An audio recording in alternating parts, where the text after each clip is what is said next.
En théorie, ce qui nous intéresse, c'est de laisser la place aux spectateurs. C'est vraiment quelque chose qui nous est très important, c'est de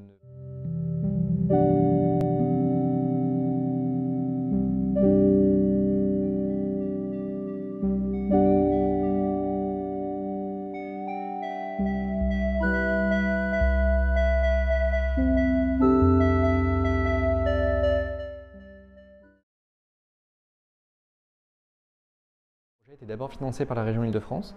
On a été lauréat de la bourse Forte et celle-ci a permis ça nous a permis de pouvoir acheter en fait, notre matériel et en fait d'avoir les moyens de production nécessaires en fait, pour pouvoir réaliser l'œuvre. Et sauf qu'une fois qu'on a réalisé ces images, on sentait qu'il manquait un peu une étape dans notre manière de travailler. Et c'était celle donc de la restitution, c'est comment rendre compte en fait de ces images. Et la résidence en fait au Centre photographique d'Île-de-France permet en fait ceci. C'est une résidence de post-production. En fait, à disposition, on a des outils qui en fait nous permettent de pouvoir travailler les tirages. Et c'est vrai que cette question de quel papier choisir, on a mis pas mal de temps à choisir. On a mis à peu près plus d'un mois à savoir quel type de papier nous intéressait. On est parti sur du papier japonais de la gamme Awagami parce que le papier japonais en fait a un blanc qui est un peu plus crème que le blanc occidental, où le blanc occidental est beaucoup plus gris-bleu. Alors après ça dépend évidemment de toutes les gammes de papier, mais de celles qu'on a pu tester, le papier japonais rend compte de la fibre en fait. Il y a une fibre qui est apparente et ça nous intéresse beaucoup en fait d'avoir cette matière, ce rapport à la matière. Parce que le papier occidental, toujours pareil, de ce qu'on a pu tester, est très lisse. Du coup, il a tendance à aplatir un petit peu les images. En tout cas, pour notre travail, il aplatit les images et les rend un petit peu cliniques, ou en tout cas tendance à les écraser. Et nous, on n'a évidemment pas envie que nos images soient écrasées, mais au contraire qu'il y a un rapport en fait entre ces deux matières. La plupart du temps, c'est soit du kuzo, je ne sais pas vraiment dire, du kuzo, ou alors du bambou. Là, c'est du bambou, ici.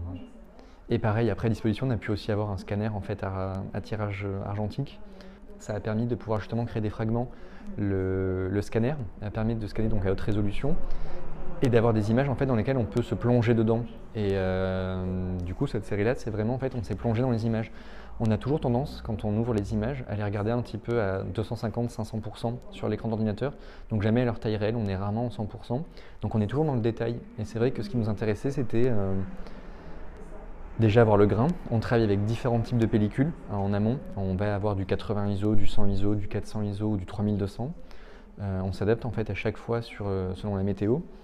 Et ce grain, du coup, pareil, va donner une narration différente en fait. Et on est dans la répétition, sachant qu'en fait, on prend toujours les mêmes paysages en photo, on fait toujours à peu près les mêmes marches, mais du coup, ce qui m'intéresse, c'est d'avoir cette répétition avec du coup des pellicules différentes.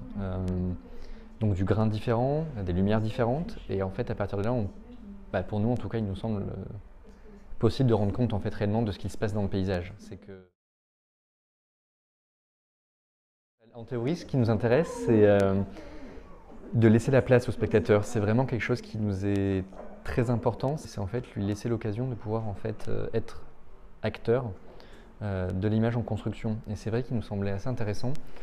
Là pour le coup c'est 30 fragments, mais à travers ces 30 fragments d'avoir des éléments très simples. En fait à la base on est, je dis souvent à la base, mais on est très inspiré du cinéma de Robert Bresson.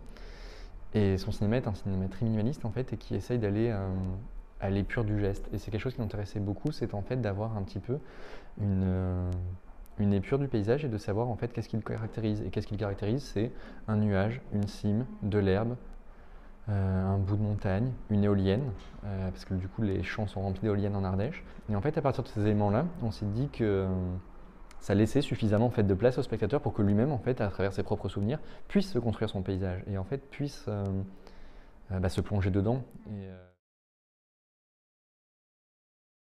Et ce qui nous intéressait en fait là-dedans, c'est toujours en fait la petite montagne contre la grande. Quand on se plonge un petit peu dans la culture, je dirais, montagnarde, très vite en fait on tombe sur l'alpinisme, sur le fait que les Alpes en fait et la grande chaîne de montagnes définissent l'imaginaire de la montagne. Et c'est vrai que la première fois que je suis allé en Ardèche, je m'attendais moi à voir de la campagne et non, c'est 1300 mètres donc c'est la montagne, mais ce ne sont pas des monts extraordinaires comme on a l'habitude en fait de se le représenter.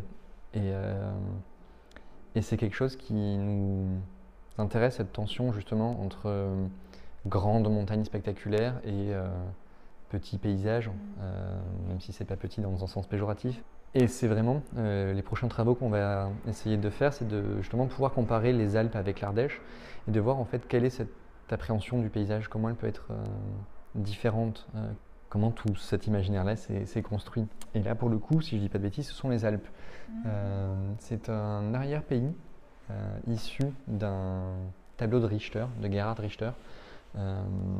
C'est une carte postale d'un tableau que nous avons scanné à très haute résolution et en fait on l'a étiré. Et en l'étirant, on peut travailler du coup ce rapport de net flou où si vous êtes près de l'image elle est beaucoup plus nette, si vous êtes loin vous la voyez très bien et en fait c'est toujours un jeu optique. Et on l'a coupé en 4 morceaux. Ça nous intéresse toujours de couper le paysage, de faire des fentes, de toujours le diviser plutôt que de faire un assemblage. Du coup, non, là en fait, c'est vraiment la grande montagne dans tout ce qu'on attend de sa représentation de. Vous avez des monts, vous avez la brume, il y a la forêt en dessous, il y a le ciel. Enfin, c'est vraiment